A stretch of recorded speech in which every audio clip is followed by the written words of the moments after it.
Hey guys, my name is Kelly, and for those who don't know, I wrote two books. I wrote a book called Synergy, a Modern Healer's Guide to Complete Bioenergy Wellness, and I wrote a book called Transhumanism, the War on Human Consciousness and the Truth About Our Divinity, and I'm a Reiki master.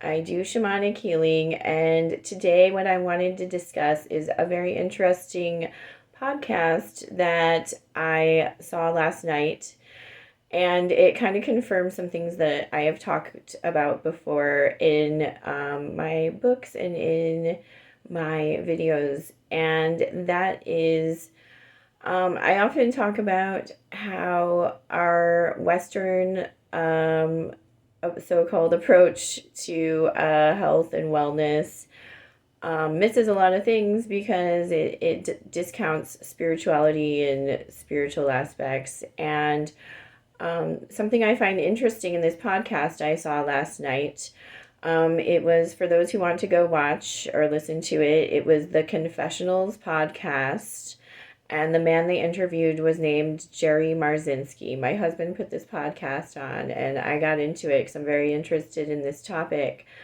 Um, and this man, Jerry Marzinski, he's a retired licensed psychotherapist who worked with a lot of mentally ill people. He worked in prisons, worked with a lot of people with schizophrenia, and he wanted to get to the bottom of why people with schizophrenia heard voices. Where are these voices actually coming from?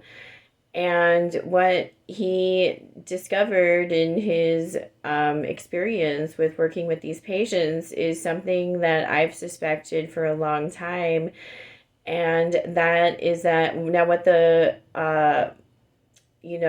mainstream psychology, what they will say when someone is experiencing schizophrenia, where they're hearing disembodied voices in their head, they'll say, oh, it's caused by a chemical imbalance and they have to be put on these medications. And he found that actually the people that were on these medications long term, it shrank their brains and didn't have a very good effect on them at all. And what he found is that he suspected, after working with these patients and trying to get to the bottom of where these voices were coming from, that these people were being attacked by parasitic spirits.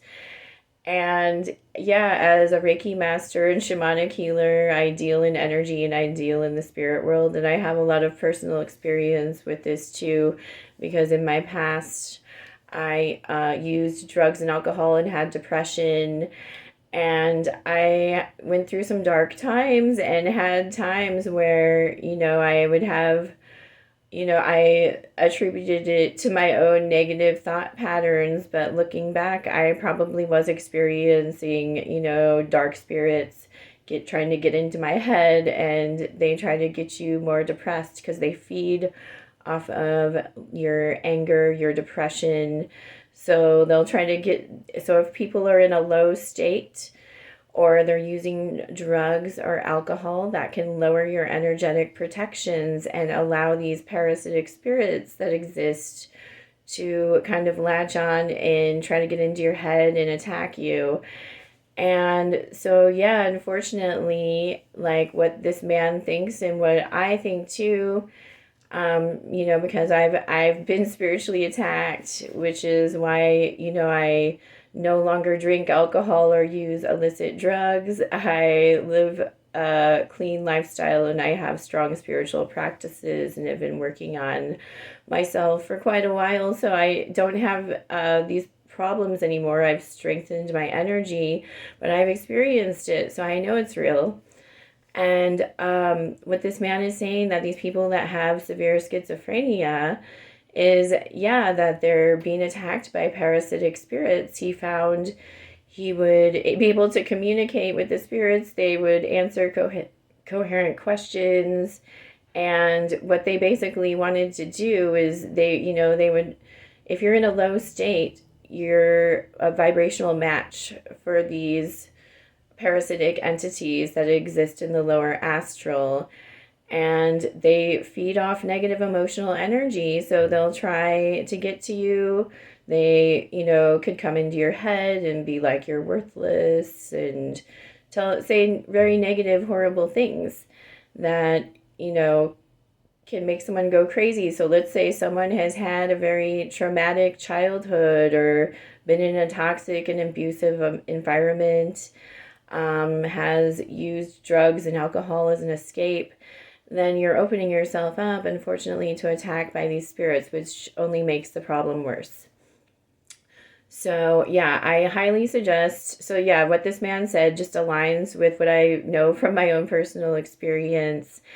And, if you know someone who is having these types of issues, I'm not going to tell you, you should get whatever mental health, medical care you feel you need. But I think in the future, we're going to, like, psychology and spirituality and medicine and spirituality and science and spirituality will all be going hand in hand because they're all related. So that's where I'm going with this, is that, yeah, if you know someone who's having these problems, I'm so sorry to hear that. And I would, go see whatever doctor you feel you need. But I would also, try working with a Reiki master. As a Reiki master, I can perform spirit release, which is a safe way to detach a parasitic spirit from the host. And it's safe for everyone involved. So if you're interested in learning more about that, you can go to my website, wuwoman.com, and read under the Energy Healing Services tab. And there's also some information in my book, Synergy, available on Amazon. But yeah, I hope that helped you guys today. I just wanted to make that point that, what Western medicine and mental health care is missing is spirituality. And so hopefully going forward in society, we can learn how to combine all these things so that we can know more what's going on and be able to help more people. Okay, have a good day.